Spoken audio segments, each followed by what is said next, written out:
The days of bipartisan deal-making over plates of sesame crispy beef are over, for now at least, at the White House.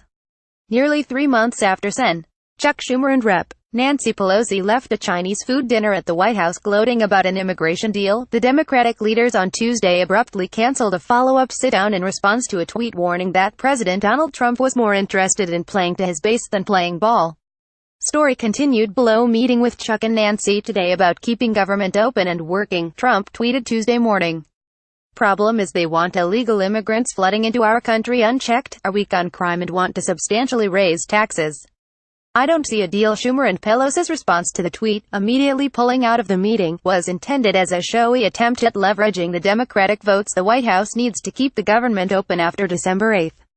A year-end shutdown would further strain the frayed relationship between the White House and the Republican-led Congress. And it was an example of Trump's tweets, which Chief of Staff John Kelly has gone out of his way to note he does not seek to control, having an immediate impact on the legislative process and derailing a crucial meeting that had been weeks in the making. By signing up, you agree to receive email newsletters or alerts from Politico. You can unsubscribe at any time. Senior White House officials defended Trump's Tuesday tweet, arguing that it was the president's strategic attempt to reassure immigration hawks that this time, Democrats weren't going to stroll in and extract promises from Trump without making some painful concessions themselves.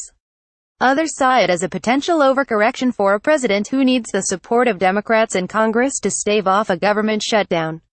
Donald Trump wasn't just elected because of what he said to his base, said Stu Lozer, a former Schumer aide. He was also elected because he said he was a dealmaker who could fix Washington. Sitting alone at the table today, he looks like the emperor who can't close. White House officials, however, insisted that the president had won a game of chicken by prompting the Democrats to bail at the last minute, and that their absence at the planned meeting made them look like they were the ones obstructing negotiations.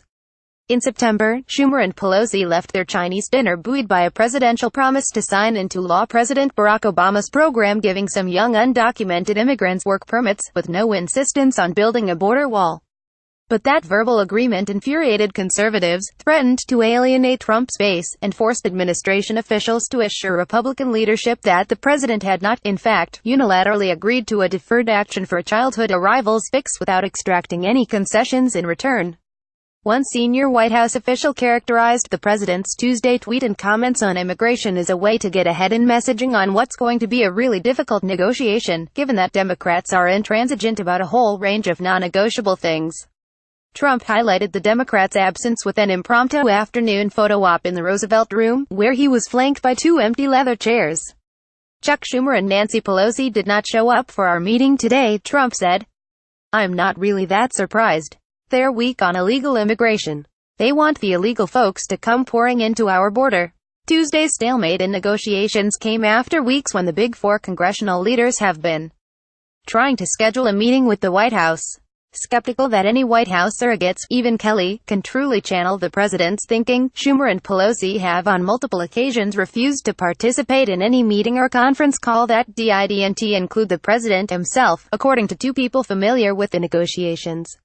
Democrats agreed to a November 17 call with Republican leadership, shortly after Trump returned from his Asia trip, but only if Trump himself would get on the line. The White House, however, said the president had yet to be read into the negotiations and was not prepared for the meeting, according to a person familiar with the negotiations. Internally, this person said, the White House has been held up by a disagreement between Budget Director Mick Mulvaney, who favors big cuts to domestic spending, and Defense Secretary James Mattis, who wants to cut any deal that guarantees him money to fund the Pentagon. White House Press Secretary Sarah Huckabee Sanders on Tuesday did not respond to a request for comment about the tension between Mulvaney and Mattis, 2 of the most respected administration officials. Schumer and Pelosi, meanwhile, have insisted on including a DACA fix in the year-end spending bill, something the White House and Republican leaders have rejected outright. Absolutely not on the omnibus under no circumstances, Arkansas Republican Sen. Tom Cotton, a close Trump ally, said earlier this month. It's a position that Senate Majority Leader Mitch McConnell has backed as well.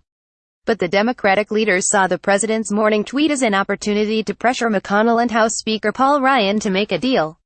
McConnell and Ryan, however, made clear Tuesday that, in the middle of tax cut negotiations, the GOP was playing team ball.